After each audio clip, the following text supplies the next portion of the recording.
Relevé des conclusions de la réunion des ministres du G5 Sahel avec les partenaires techniques et financiers. La réunion des ministres du G5 Sahel avec les partenaires techniques et financiers s'est tenue à Niamey le 6 juin 2014 en présence des délégations du Burkina Faso, du Mali, de la Mauritanie, du Niger et du Tchad à l'effet d'examiner les modalités de financement du programme d'investissement prioritaire PIP du G5 Sahel. La réunion a débuté par le discours d'ouverture de son Excellence M. Amadou Boubacar Cissé, ministre d'État, ministre du Plan, de l'aménagement du territoire et du développement communautaire de la République du Niger. Dans son allocution, le ministre d'État a insisté sur le renforcement de la solidarité et de la vitalité du G5 Sahel dans une nouvelle dynamique à même de répondre aux défis que connaît le Sahel et a demandé l'adhésion des partenaires au programme d'investissement prioritaire 2015-2017. Les partenaires techniques et financiers, à savoir la Banque mondiale, la Banque africaine de développement, l'Union européenne et le système des Nations unies, ont unanimement salué l'initiative du G5 Sahel qui vise à conjuguer les efforts pour des actions harmonisées et coordonnées dans un but de sécurité et développement tout en veillant à la synergie avec les autres initiatives.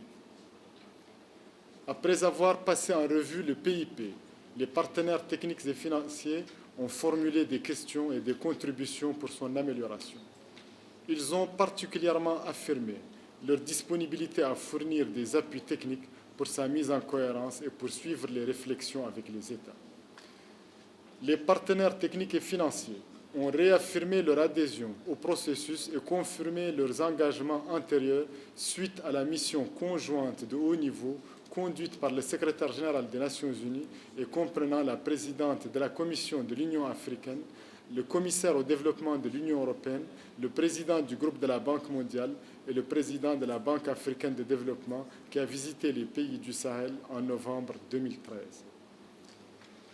Les partenaires techniques et financiers ont rappelé les financements annoncés ou mobilisés à ce jour dans le cadre des initiatives en faveur du Sahel, y compris ceux déjà affectés. Ils ont aussi présenté les programmes, projets et actions en cours d'exécution ou de formulation. Les interventions des partenaires se présentent comme suit. A. Le représentant de la Banque mondiale a informé l'assistance que l'appui de son institution pour le Sahel est estimé à 1,5 milliard de dollars.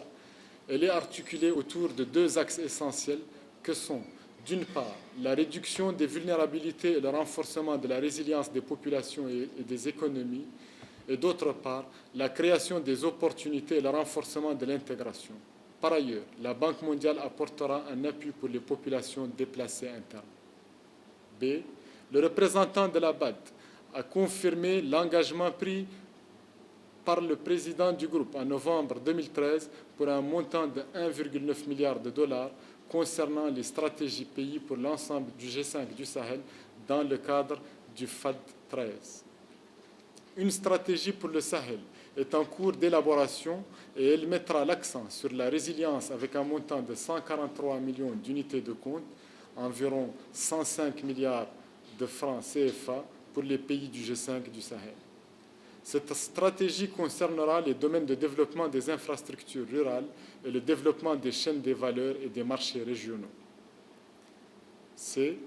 Le chef de délégation de l'Union européenne a également confirmé l'enveloppe annoncée par le commissaire au développement en novembre 2013. Cette enveloppe porte pour un montant de 5 milliards d'euros dans le cadre du 11e FED 2014-2020 pour les programmes nationaux et régionaux, tandis que d'autres instruments humanitaires et d'autres aides viendront s'y ajouter. Le chef de la délégation de l'Union européenne a insisté sur le renforcement de la coordination sous-régionale entre le Sahel et le Maghreb.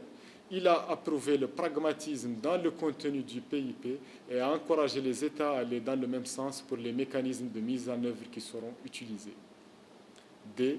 Le représentant du système des Nations unies a rappelé le processus d'élaboration, les principes directeurs, les objectifs et les mécanismes de coordination interne et externe avec la plateforme de Bamako de la stratégie intégrée des Nations unies pour le Sahel. Cette stratégie a été approuvée par le Conseil de sécurité en juillet 2012 et endossée en novembre 2013 par les États. Le système des Nations Unies soutient les axes du PIP qui entrent en résonance avec ceux de la stratégie intégrée des Nations Unies pour le Sahel. Le représentant du système des Nations Unies a fait le plaidoyer pour le renforcement de la coordination afin de rationaliser et de mettre en cohérence la multiplicité des initiatives dans la région sahélo-saharienne en rapprochant les approches différentes tout en renforçant réellement les États du Sahel. Il a rappelé que déjà dans les différents pays, les actions sont en cours sur les 3 piliers. Les prochaines étapes consisteront en une discussion sur des notes conceptuelles nationales et régionales. Les partenaires techniques et financiers ont réaffirmé leur ferme volonté d'accompagner la dynamique du G5 du Sahel. Ils ont renouvelé la nécessité d'instituer une coordination entre les secrétariats du G5 et les partenaires et ont soutenu la proposition de la définition d'une feuille de route conjointe afin de coordonner plus efficacement la suite du processus. Ils ont par ailleurs soutenu l'option de la mise en place d'une structure transitoire pouvant servir d'interface avec les partenaires techniques et financiers jusqu'à la mise en place formelle du secrétariat permanent. Dans ce cadre, il a été retenu la nomination par le Niger dans les plus brefs délais du secrétaire permanent ou à défaut d'un haut fonctionnaire exerçant provisoirement le rôle et la désignation des points focaux par les pays membres. Les pays membres du G5 Sahel ont suggéré de mettre en place une coordination interne provisoire des partenaires. La Banque mondiale s'est engagée à apporter son soutien pour le secrétariat du G5 afin de rendre opérationnel le PIP dans les meilleurs délais. Les États du G5 du Sahel se félicitent de la décision des partenaires de s'aligner sur le PIP et la stratégie régionale élaborée par les pays du G5 du Sahel. Les prochaines étapes sont notamment la finalisation de la note conceptuelle pour la stratégie régionale du G5 du Sahel, qui constituera la stratégie de référence pour toutes les interventions des partenaires dans les États du G5 du Sahel.